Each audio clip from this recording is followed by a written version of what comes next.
Some nights change everything. They arrive without warning, dressed as ordinary moments, only to leave scars that no amount of time can heal. For Royal Protection Officer Marcus Thornfield, that night came on a rain-soaked Tuesday in October, when a single decision would haunt him for the rest of his career. It wasn't bullets or bombs that broke him. It wasn't the kind of dramatic incident that makes headlines or earns commendations.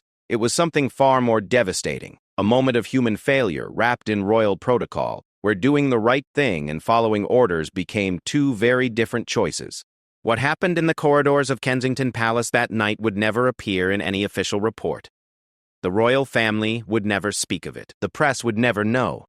But Marcus would carry it with him every day, a weight heavier than any bulletproof vest, a secret that would slowly eat away at everything he believed about duty, loyalty, and what it truly means to protect someone. This is the story of the night that stayed with him, and the young prince who needed saving from more than just physical harm. Marcus Thornfield had always prided himself on being the kind of man who could read a room in seconds. 23 years in the Metropolitan Police, 8 of those in royal protection, had taught him to notice things others missed. The way someone's shoulders tensed when they lied. How genuine laughter sounded different from the practiced kind. The particular silence that came before trouble. But on that October evening at Kensington Palace, he was too focused on the wrong things to see what really mattered.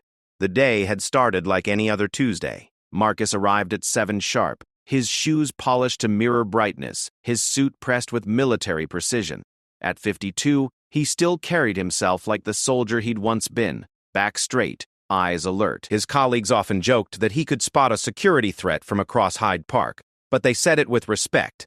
In their line of work, paranoia wasn't a weakness, it was survival. Prince Loui had just turned 9, and autumn meant a return to the rigid schedule of royal education, private tutors, language lessons, and the kind of childhood that came with armed guards and predetermined bathroom breaks. Marcus had been assigned to the young prince for 18 months now, long enough to recognize the boy's patterns, his moods, his small rebellions against a life he hadn't chosen. The prince was what Marcus privately called a watcher. While other children his age would run and shout and demand attention, Loui observed. He noticed when staff members looked tired, when his mother's smile didn't reach her eyes, when photographers pressed too close during public appearances. It was both endearing and unsettling. This little boy with old eyes who seemed to understand too much about the adult world surrounding him. That Tuesday morning, Marcus noticed Loui was quieter than usual during breakfast. The boy sat at the long mahogany table in the formal dining room, picking at his toast and marmalade while his tutor, Mrs. Deedes Pemberton, discussed the day's lessons. Through the tall windows, autumn rain streaked the glass, making the world outside look like a watercolor painting left in the weather. "Your Royal Highness," Mrs. Pemberton was saying in her crisp accent, "we'll begin with mathematics this morning, then move to French conversation practice before lunch." Louis nodded without looking up, building small towers with pieces of toast that he immediately knocked down. Marcus stood by the door, officially invisible but constantly watching. He'd learned to read the prince's body language like a language textbook. The way the boy's left foot tapped against the chair leg meant frustration. How he chewed his bottom lip when trying not to cry. The particular slump of his shoulders when he felt overwhelmed. This morning, all the signs were there. After breakfast, as they walked through the palace corridors toward the morning classroom, Louis finally spoke to Marcus directly, something he rarely did during official duties. "Mr. Thornfield," the boy said, his voice barely above a whisper, "do you think grown-ups always tell the truth?" Marcus felt something cold settle in his stomach. In his experience, when children asked questions like that, there was usually a reason, a specific reason. "Why do you ask, Your Royal Highness?" Loui stopped walking and looked up at him with those serious dark eyes. Marcus would replay this moment 1,000 times later, wondering why he didn't push harder, didn't ask the right questions. Instead, he gave the safe, professional response that royal protection training had drilled into him. Adults try their best to be honest, especially the people who care about you. Louis nodded but didn't look convinced.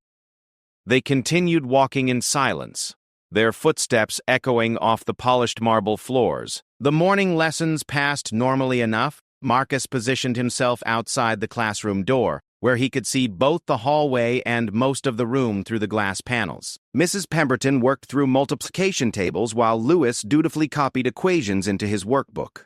Through the windows, the rain continued its steady assault on the palace grounds.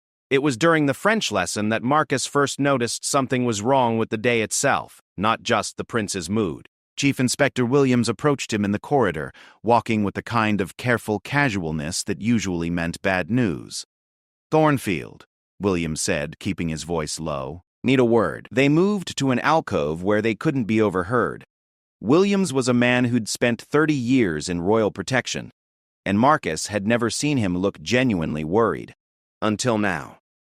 "There's been a development," Williams said. "Nothing that affects immediate security, but it changes tonight's schedule." Marcus waited. In their business, information came in pieces, and pushing for details before someone was ready to give them usually backfired. "The prince and princess are attending an emergency session at Westminster this evening. Something about the Commonwealth trade agreements. It came up suddenly, and they'll be gone longer than planned." "How much longer?" "Until at least midnight, possibly later. The young prince will be staying here with minimal staff." This wasn't unusual in itself. Royal parents had demanding schedules, and children often spent evenings with nannies and protection officers. But something in Williams' tone suggested there was more to the story. "There's something else," Williams continued. "We've had to make some adjustments to staffing, budget constraints, and a scheduling conflict with another royal engagement. Tonight, it'll just be you, Mrs. Hartford from housekeeping, and the night security team for the building perimeter." Marcus felt the first stirring of unease. "What about Prince Louis's personal protection detail?" "You're it, Thornfield. Just for tonight." It should have felt like a compliment, being trusted with solo responsibility for a royal child. Instead, Marcus felt the weight of something he couldn't name. Maybe it was the way Williams avoided eye contact when he spoke. Maybe it was the timing, coming so suddenly. Or maybe it was the memory of Prince Louis's question that morning about whether adults always told the truth. The rest of the day proceeded normally. Lunch was quiet, with Loui eating his sandwiches while reading a book about dinosaurs. The afternoon brought art lessons, where the prince painted careful watercolors of the garden outside his window. Marcus watched him work, noting how the boy chose dark colors, deep blues and grays that matched the stormy sky. As evening approached, the palace took on a different atmosphere. The prince and princess departed at 5:30, offering quick kisses and promises to check on Louis before he went to sleep if they returned in time. The usual bustle of staff members completing end-of-day duties gradually faded as people headed home to their own families. By 7 o'clock, Kensington Palace felt almost empty. Mrs. Hartford was somewhere in the kitchen preparing a simple dinner for the prince.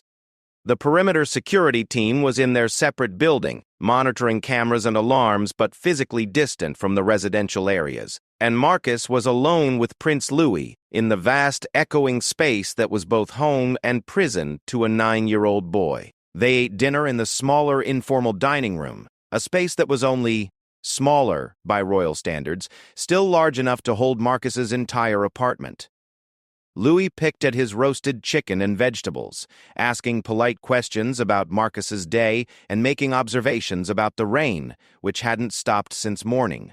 "It sounds different when it hits different windows," the prince said, tilting his head to listen.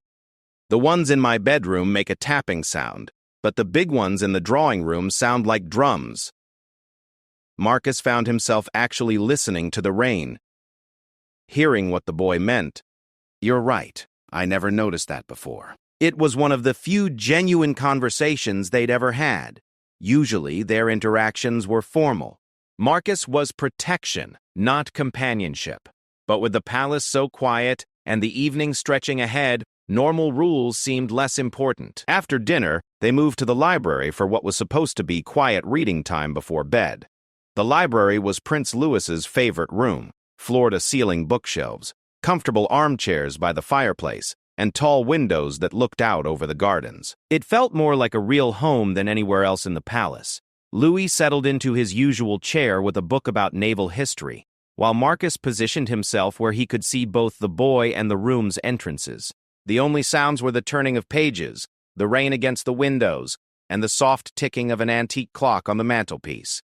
It was just after 8 o'clock when Marcus first heard the footsteps in the corridor outside. They were wrong somehow. Too heavy, too irregular, like someone was trying to walk quietly but failing. Marcus tensed, his hand moving instinctively toward the radio on his belt. When the library door opened, a man Marcus had never seen before stepped into the room. Tall, well-dressed, with the kind of confident bearing that suggested he belonged in places like this. But Marcus knew every person who had legitimate access to the family's private areas, and this wasn't one of them. "Good evening," the man said pleasantly, as if he'd been expected. His eyes found Prince Loui immediately. "I hope I'm not interrupting." Marcus was already moving, positioning himself between the stranger and the prince, when he heard Louis speak in a voice so small and frightened that it stopped Marcus cold. "Uncle Richard," the boy whispered. "I thought you weren't supposed to be here anymore." The pieces fell into place with horrible clarity.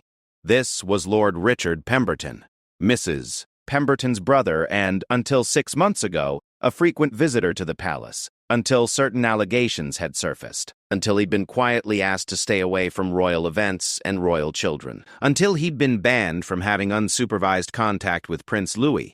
Marcus's training kicked in, but so did something else. The sick realization that this wasn't a random security breach. This was planned. Someone had known the prince would be alone tonight. Someone had provided access. Someone had arranged for minimal staffing. "Your Royal Highness," Lord Richard said, his voice smooth and familiar. "I've missed our evening chats. I thought perhaps we could continue where we left off." Marcus reached for his radio, but Lord Richard's voice stopped him. "I wouldn't do that if I were you, Officer Thornfield. You see, I have permission to be here tonight. Official permission. Perhaps you should check with your superiors before making any hasty decisions." The words hit Marcus like physical blows. Permission. Official permission. Which meant someone higher up the chain had authorized this visit. Someone who outranked Marcus. Someone who could end his career with a phone call. But as he looked at Prince Loui, at the fear in the boy's eyes, the way his small hands gripped the arms of his chair, the careful stillness that meant he was trying to disappear, Marcus realized that following orders and protecting the prince had just become two completely different things. The rain continued against the windows, and the clock kept ticking, and Marcus stood at the crossroads of his career, his conscience, and a 9-year-old boy's safety, knowing that whatever happened next would stay with him for the rest of his life. Time moved differently in crisis moments. Marcus had learned this in his army days, then again during his early years in police work. Seconds stretched like hours while his mind calculated angles, exits, options, and consequences. But standing in the library of Kensington Palace, watching Lord Richard Pemberton smile at Prince Loui with the kind of familiarity that made Marcus's skin crawl, time didn't just slow, it fractured. "Perhaps Prince Loui would like to show me those new books he's been reading," Lord Richard continued, stepping further into the room. "I remember how much he enjoyed our discussions about naval history." The way he said it made Marcus's blood run cold. There was an intimacy in his tone, a shared history that spoke of previous conversations, previous visits, previous times when this man had been alone with the prince, times before the allegations, times before the quiet removal from royal circles, times when Marcus wasn't there to protect anyone. Prince Loui had gone completely still in his chair, not the normal stillness of a child concentrating on reading, but the frozen quiet of a small animal sensing danger. His book remained open on his lap, but his eyes were fixed on Lord Richard with the kind of watchfulness that children should never need to learn. Marcus's hand hovered over his radio. Protocol was clear in situations involving unauthorized personnel in secure areas. Immediate contact with security control. Alert the perimeter team. Document everything. But Lord Richard's words about official permission rang in his ears, and Marcus found himself in the impossible position of not knowing who to trust. "I'm going to need to verify your authorization to be here, sir," Marcus said, keeping his voice steady and professional while his mind raced through possibilities. "Standard procedure." Lord Richard's smile widened, but it didn't reach his eyes. "Of course, Officer Thornfield. Though I think you'll find that tonight's arrangements were made at the highest levels. Sometimes family considerations take precedence over standard security protocols." Family considerations. The phrase hit Marcus like a punch to the gut. Lord Richard wasn't technically family, he was connected through marriage to distant relatives, but he had enough aristocratic connections to navigate palace politics. More importantly, he knew exactly how to phrase things to make Marcus doubt his own authority. Even so, Marcus replied, I need to follow proper procedures. He reached for his radio again, but Prince Louis's voice cut through the tension in the room. Mr. Thornfield. The boy's voice was barely audible, but there was something in it that made both men turn toward him. Could I speak with you privately for a moment, about my bedtime schedule? It was clearly a desperate attempt to create some kind of intervention, and Marcus's heart broke a little at how politely the 9-year-old was asking for help. But Lord Richard stepped smoothly between them. Now, Louis, there's no need for all these formalities. Officer Thornfield knows that family visits don't require the same strict protocols as official business. He moved closer to the prince's chair, and Marcus saw Loui shrink back almost imperceptibly. Besides, I won't be staying long. Just wanted to catch up, perhaps take a walk around the gardens like we used to. At night, away from cameras and witnesses, Marcus felt something cold and sharp settle in his chest. I'm afraid that won't be possible tonight, sir, Marcus said, moving to place himself more directly between Lord Richard and the prince. Weather conditions and security considerations. Security considerations? Lord Richard laughed, but there was an edge to it now. Officer Thornfield, I've been visiting this family since before you were assigned to this detail. I think I'm quite capable of taking a simple walk with my young friend here, without causing any security incidents. The casual possessiveness in calling Prince Louis his young friend made Marcus's jaw clench. But more troubling was the growing certainty that Lord Richard wasn't bluffing about having permission. Someone had arranged this. Someone with enough authority to override normal protocols had cleared the way for this visit. Marcus's radio crackled softly. The regular check-in from perimeter security. All clear on grounds patrol. Interior team's status report. Marcus hesitated, his finger on the radio button. This was the moment. He could report the situation, verify Lord Richard's authorization, follow proper channels. Or he could trust his instincts about the fear in Prince Louis's eyes and the wrongness of everything about this situation. Interior all clear, he said into the radio. Routine evening activities proceeding normally. He watched Lord Richard's face carefully as he made the report. There was a flicker of something... surprise? Relief? That told Marcus volumes. Whatever authorization Lord Richard claimed to have, he wasn't entirely confident about it either. Very good, Lord Richard said. Now then, Louis, shall we have that chat? I brought something special to show you. He reached into his jacket pocket, and Marcus tensed automatically before realizing the man was pulling out what looked like an antique compass. The kind of expensive historical piece that might genuinely interest a 9-year-old fascinated by naval history. This belonged to Admiral Nelson himself, Lord Richard said, holding the compass toward Prince Loui. I thought you might like to examine it closely. Perhaps upstairs in your room, where the lighting is better? Away from the library's public space, away from the main corridors where Mrs. Hartford might pass by. Marcus felt the situation sliding toward a point of no return. Prince Loui looked at the compass, then at Lord Richard, then directly at Marcus with an expression that contained more adult desperation than any child should ever feel. I think I'd prefer to stay here in the library tonight, the prince said carefully. The rain makes nice sounds on these windows. Lord Richard's pleasant facade flickered for just a moment.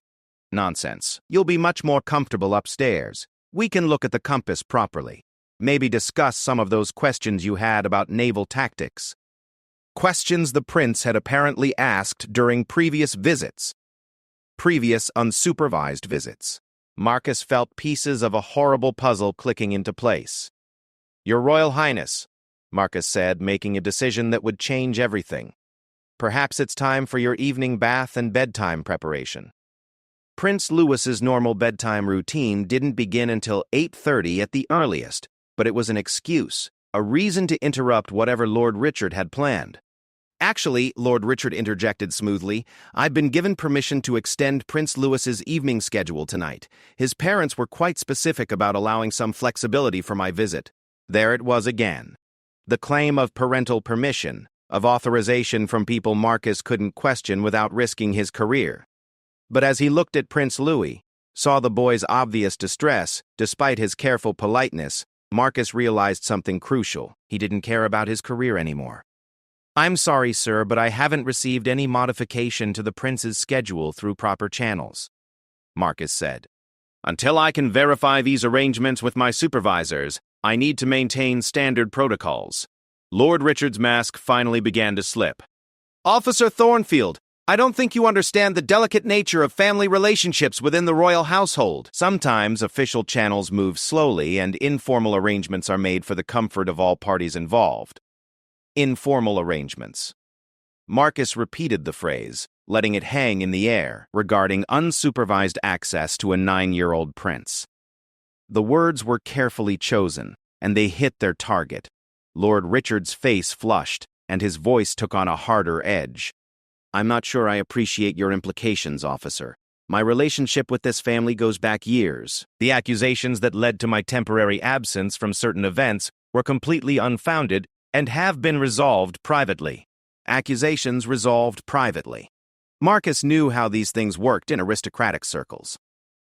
Allegations got swept under carpets. Settlements were reached. People with the right connections found ways to rehabilitate themselves quietly, away from public scrutiny. But sometimes they overreached. Sometimes they mistook private settlements for complete vindication. Sometimes they thought their connections gave them more protection than they actually had. Even so, Marcus said, I need to follow security protocols. I'm sure you understand. He reached for his radio again, and this time Lord Richard moved to stop him. Officer Thornfield, I strongly advise you to reconsider. The people who authorized my visit tonight are not the kind of people you want to antagonize over a misunderstanding. It was a threat, barely veiled but unmistakable. And it confirmed what Marcus had suspected. This wasn't official authorization. This was influence, connections, people calling in favors and expecting compliance. Are you threatening me, sir? I'm advising you to think carefully about your career prospects before making accusations you can't substantiate. Marcus looked at Prince Louis, who was watching this exchange with wide eyes. The boy was learning something terrible about the adult world tonight. That the people meant to protect him might not always be able to. That sometimes grown-ups' careers and social connections mattered more than a child's safety. But Marcus had made his choice. Prince Loui, he said formally, it's time for your evening routine. Please accompany me upstairs. Lord Richard stepped forward. I don't think so, officer. Louis and I have catching up to do. Sir, I'm going to have to ask you to leave. On whose authority? Marcus straightened to his full height, feeling 23 years of police training settle into his bones. Mine. The library fell silent except for the rain against the windows and the steady ticking of the clock. Lord Richard stared at Marcus with undisguised anger, while Prince Loui remained frozen in his chair, caught between the two adults whose conflict would determine his fate. You're making a serious mistake, Lord Richard said quietly. The kind of mistake that ends careers and ruins lives. Are you prepared for those consequences to protect a child from a perfectly innocent conversation with a family friend? Marcus thought about his pension, his reputation, his future prospects. He thought about his small flat in Camden, his modest savings, his carefully planned retirement. He thought about how easily powerful people could destroy the life of one middle-aged protection officer who'd forgotten his place. Then he looked at Prince Louis, really looked at him. At the careful way the boy held himself, the premature gravity in his eyes, the desperate politeness of a child who'd learned that his own distress mattered less than adult convenience. Yes, Marcus said. I am. He keyed his radio. Control, this is Thornfield. I need immediate assistance in the library. Unauthorized personnel requiring escort from the premises. The die was cast. Whatever happened next, Marcus had chosen to protect a child over protecting himself. As he watched Lord Richard's face cycle through shock, anger, and calculation, Marcus realized that this moment would indeed stay with him for the rest of his life. But for the first time since this evening began, he felt like he was doing his actual job. The next 30 minutes unfolded like a carefully choreographed dance of damage control.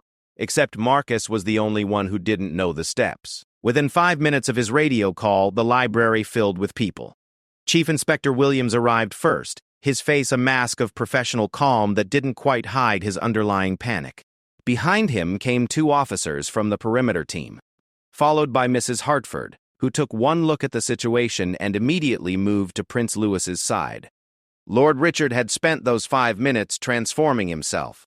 Gone was the predatory smoothness that had made Marcus's skin crawl. In its place stood a refined gentleman, slightly bemused by the misunderstanding, patient with the obvious confusion of an overzealous security officer who had clearly exceeded his authority. "Chief Inspector Williams," Lord Richard said warmly, extending his hand as if greeting an old friend. "I do apologize for the confusion.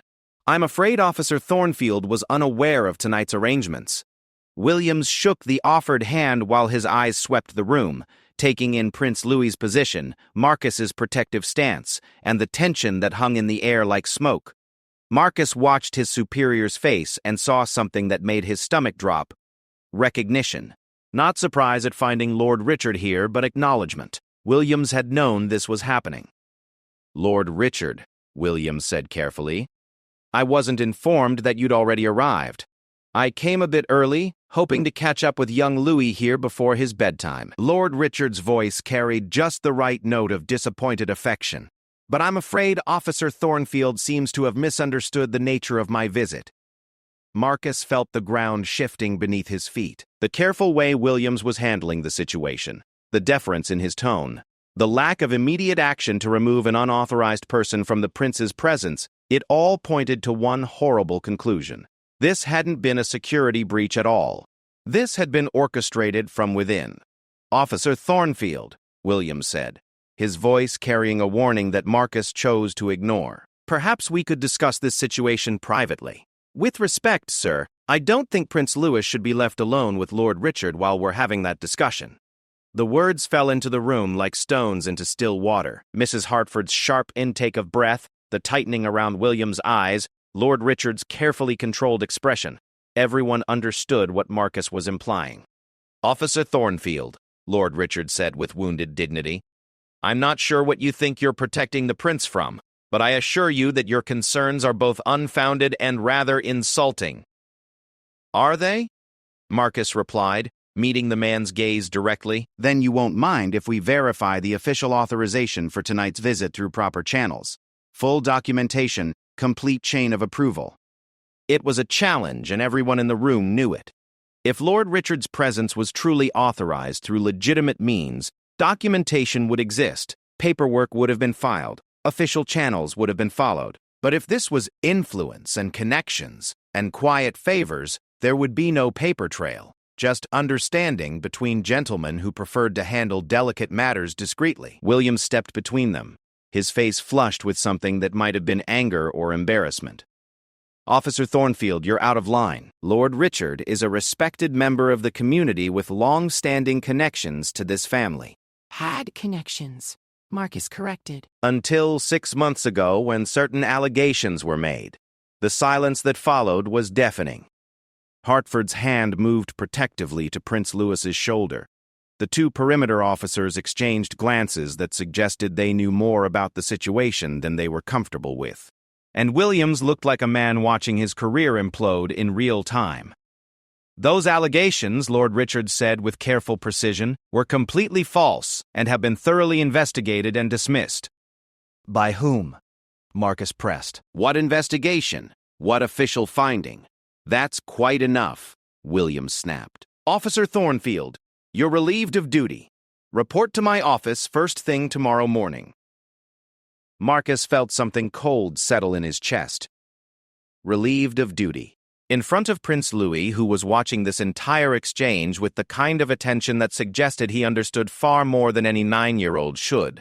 "Sir, I respectfully request that you verify Lord Richard's authorization before taking any action regarding my status.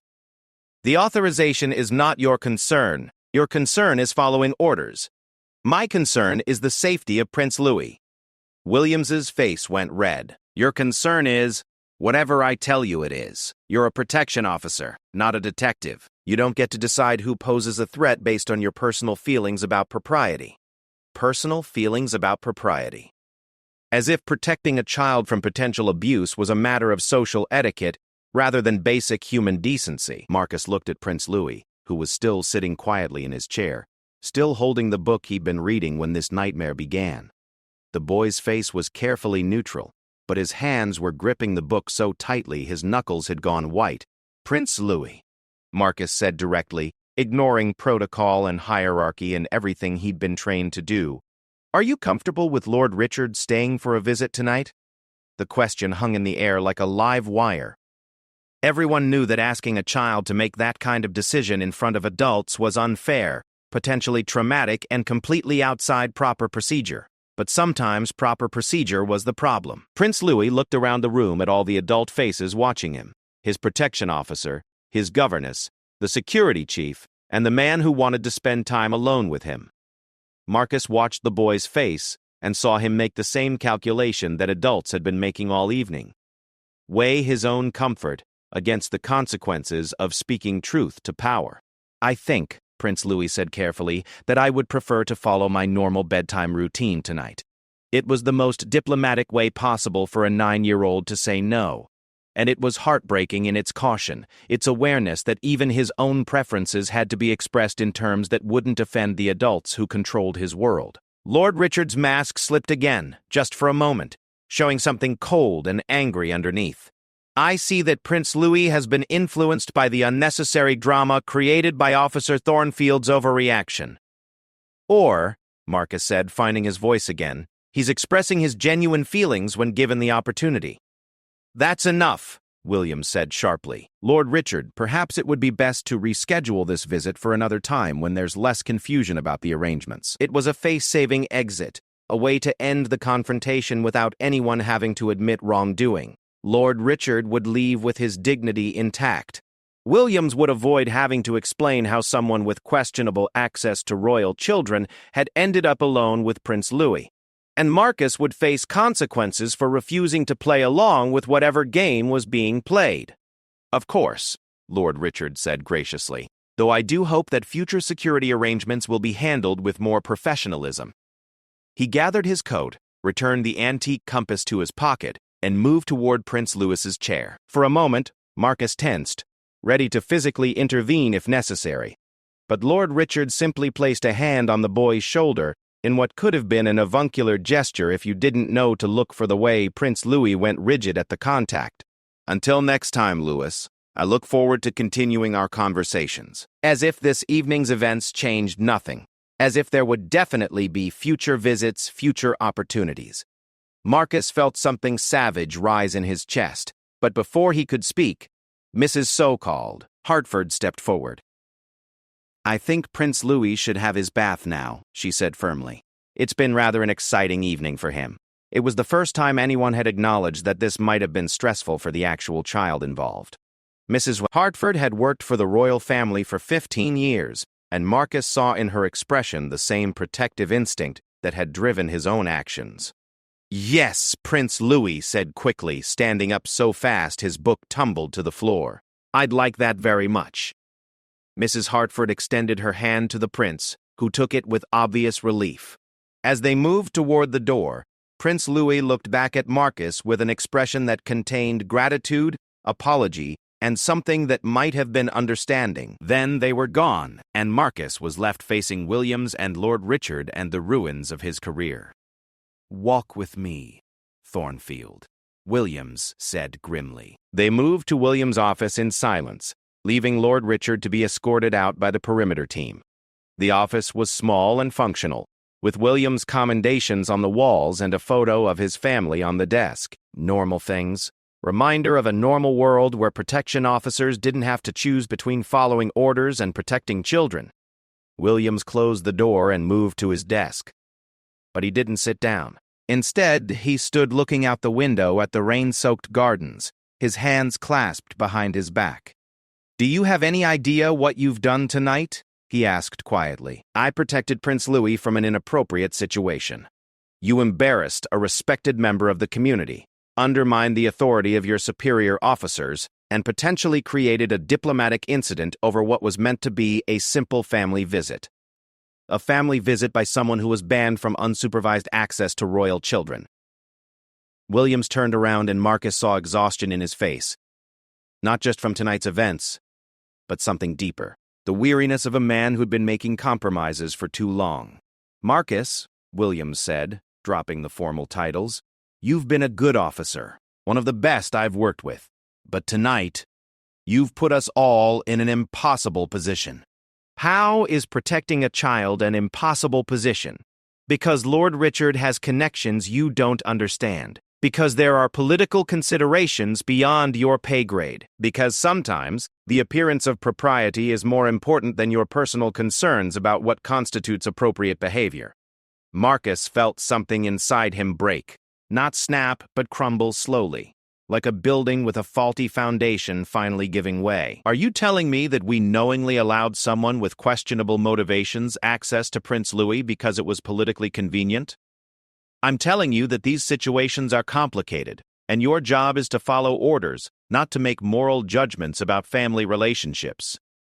Family relationships. There was that phrase again, used like a shield to deflect legitimate concerns about child safety. Marcus thought about Prince Louis's careful politeness, his premature gravity, his desperate attempt to ask for help through proper channels before resorting to the diplomatic equivalent of a child's cry for help. He thought about the boy's rigid reaction to Lord Richard's touch, his relief at Mrs. Hartford's intervention, his gratitude when Marcus had finally asked him what he wanted.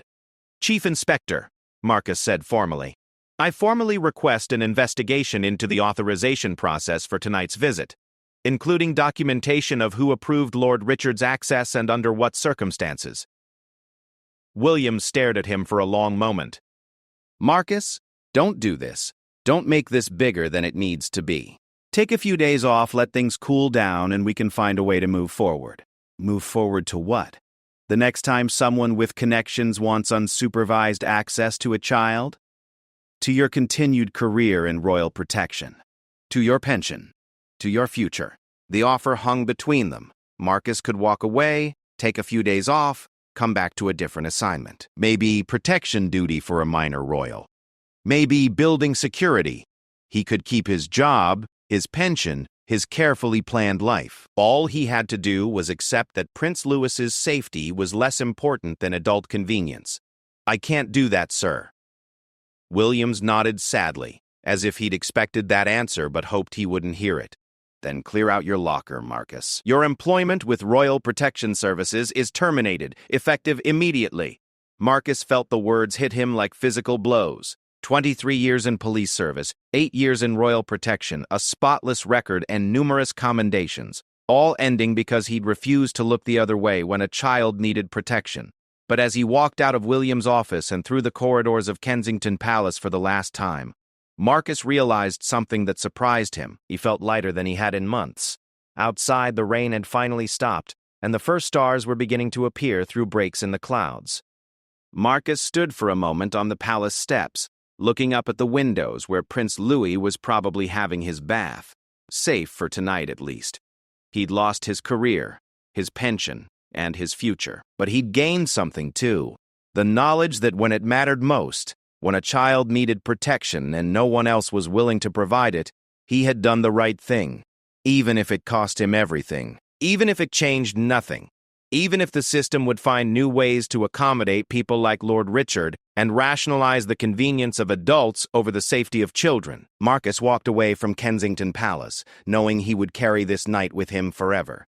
But for the first time since the evening began, the weight of it felt bearable. 3 months after that October night, Marcus Thornfield sat in a small cafe in Camden, watching the morning rain streak down windows that reminded him too much of Kensington Palace.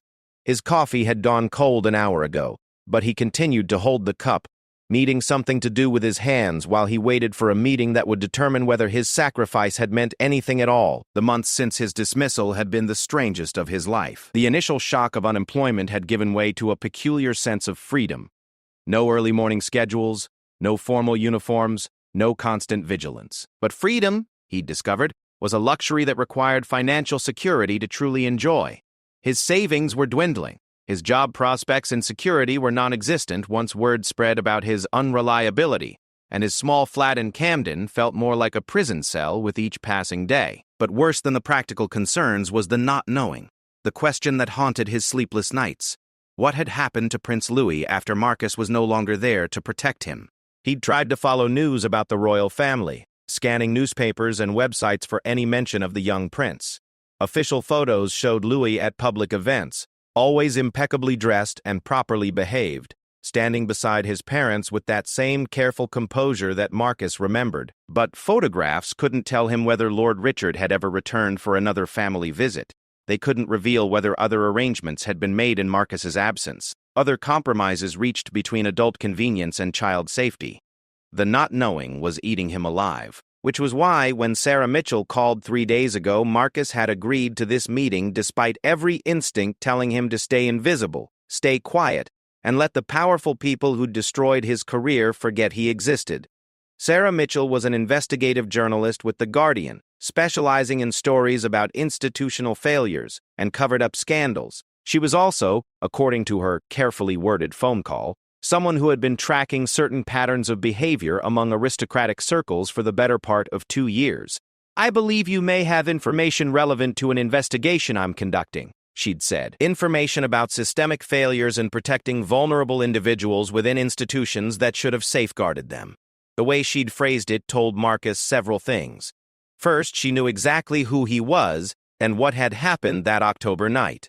Second, she wasn't just fishing for gossip or palace intrigue. And third, she understood the delicate nature of any allegations involving the royal family.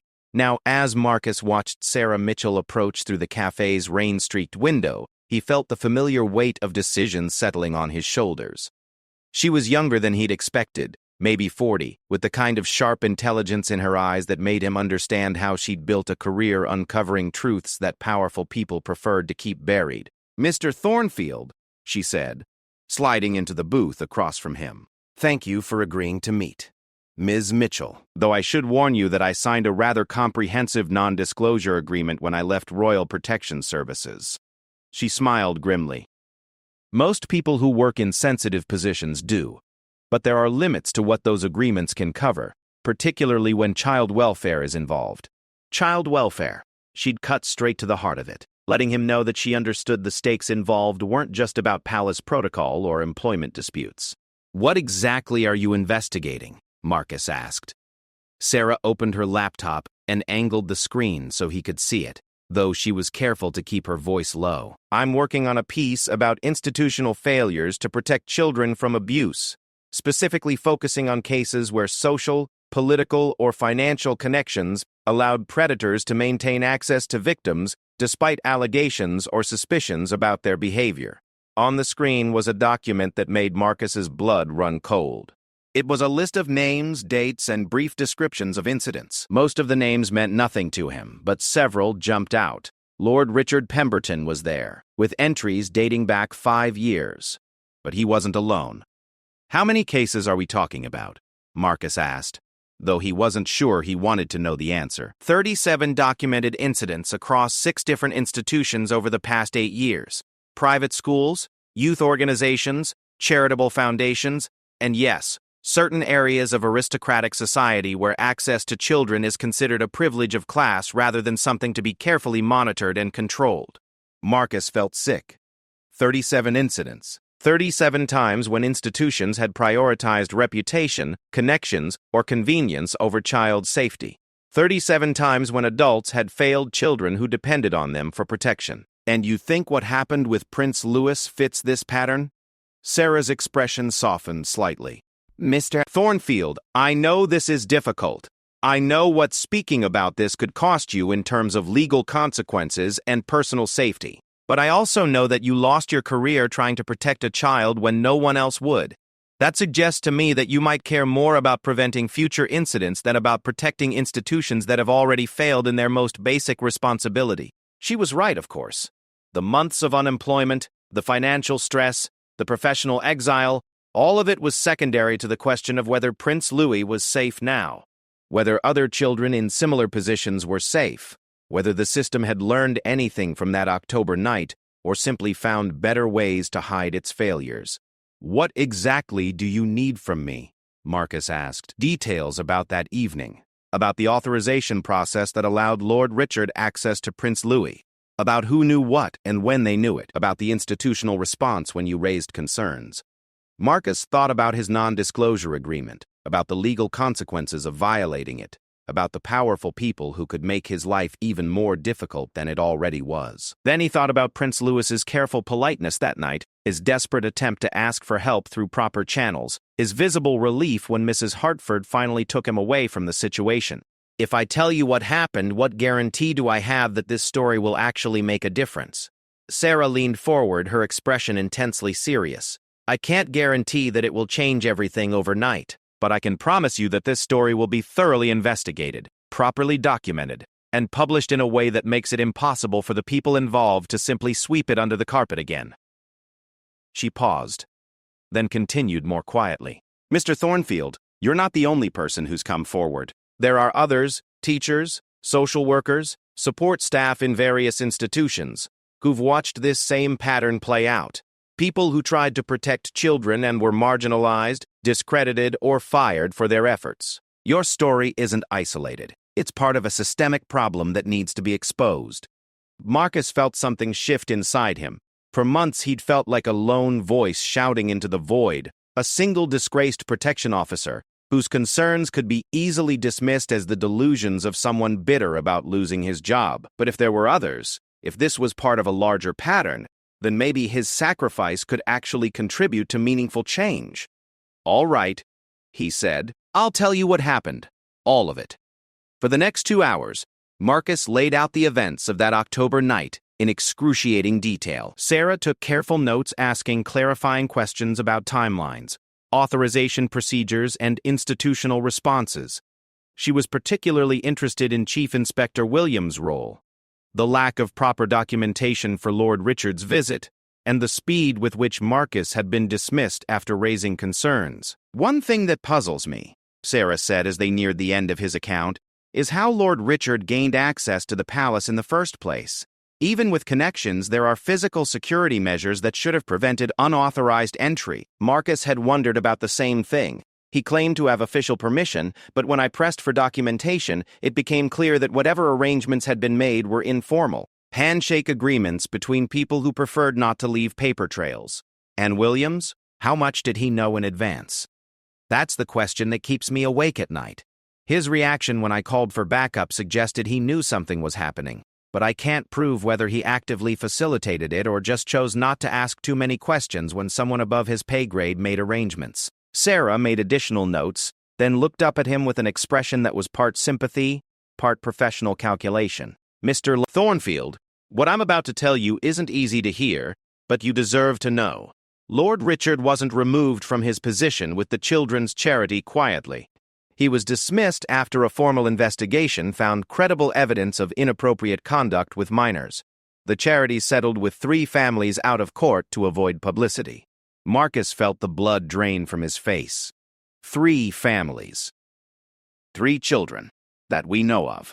And his connections to aristocratic circles weren't severed after those incidents. They were simply redirected. People who should have known better continued to provide him with access to social events where children were present, including palace functions, until 6 months before your incident, when someone finally insisted that his access be limited. But even then, it wasn't a complete ban. It was what you might call a soft exclusion. No official events, but private visits remained possible under the right circumstances. Marcus thought about Prince Louis's reaction that night, the way the boy had seemed both fearful and resigned, as if he'd been through this before, as if this wasn't the first time adults had prioritized someone else's comfort over his own safety. "How is he now?" Marcus asked quietly. "Prince Louis. Is he safe?" Sarah hesitated, and in that hesitation, Marcus saw the answer he'd been dreading. "We don't know. That's part of the problem. After your removal, the palace instituted new security protocols that make it even more difficult to track who has access to the royal children. More secrecy, not less. More barriers to accountability, not fewer. The words hit Marcus like a physical blow. His sacrifice hadn't just been professionally costly, it had been counterproductive. Instead of creating more protection for Prince Loui, it had resulted in more isolation, more opportunities for bad actors to operate without oversight. However, Sarah continued, there is some hope. Mrs. Hartford, the housekeeper who intervened that night, has remained in her position and has apparently become much more assertive about monitoring Prince Louis's interactions with visitors. And there are indications that the prince and princess themselves have become more aware of the need for vigilance. Small comfort, but better than nothing. Marcus thought about Mrs. Hartford's protective instinct that night, the way she'd stepped forward to remove Prince Loui from an uncomfortable situation. Maybe his actions had at least empowered other staff members to be more proactive in protecting the children in their care. What happens now? Marcus asked. Now, I continue investigating. I interview other sources, gather additional documentation, and build a case that's strong enough to withstand the legal challenges that will inevitably come from publishing this story. It won't happen overnight, but it will happen. Sarah closed her laptop and looked directly at him. Mr. Bob. Thornfield, I want you to understand something. What you did that night was extraordinary, not because it was heroic or dramatic, but because it was simple human decency in a situation where simple human decency had become extraordinary. It cost me everything. And that's exactly the problem we need to fix. The fact that protecting a child from potential harm can destroy someone's career tells us everything we need to know about how broken these systems are. As they prepared to leave the cafe, Sarah handed Marcus a business card with her direct phone number. If you remember anything else, if you hear anything through your old contacts, or if you just need to talk to someone who understands what you went through, please call me. You're not alone in this anymore. Walking home through the Camden streets, Marcus felt something he hadn't experienced since that October night. Hope. Not naive optimism that everything would be fixed quickly or easily, but genuine hope that his sacrifice might contribute to meaningful change. The rain had stopped, and late afternoon sunlight was breaking through the clouds, casting long shadows on the wet pavement. Marcus thought about Prince Loui, hopefully safe somewhere in Kensington Palace, hopefully surrounded by people who were now more aware of their responsibility to protect him. He thought about the other children mentioned in Sarah's investigation, the ones who hadn't been fortunate enough to have someone willing to risk their career for their safety, the ones whose suffering had been covered up, explained away, or simply ignored by institutions more concerned with reputation than responsibility. And he thought about the future, not just his own uncertain prospects, but the possibility that exposing these systematic failures might prevent other children from experiencing what Prince Loui had gone through that night. As Marcus reached his flat, he realized that the weight he'd carried since October hadn't disappeared. It had transformed. What had been the crushing burden of helpless regret was now the manageable weight of purposeful action. That night would always stay with him. But maybe, finally, it would stay with others too. Maybe his story, combined with the stories of other people who'd chosen children's safety over institutional convenience, would create enough pressure to force real change. Maybe, in the end, his sacrifice would mean something after all. Marcus climbed the stairs to his small flat, opened his laptop, and began writing his own account of that October night. Not for publication, not yet, but for the record, for the day when someone would ask him to testify about what he'd witnessed, what he'd known, and what he'd done when faced with the choice between following orders and protecting a child. Outside his window, the lights of London stretched into the distance, and somewhere among those lights was a young prince whose safety had cost Marcus everything.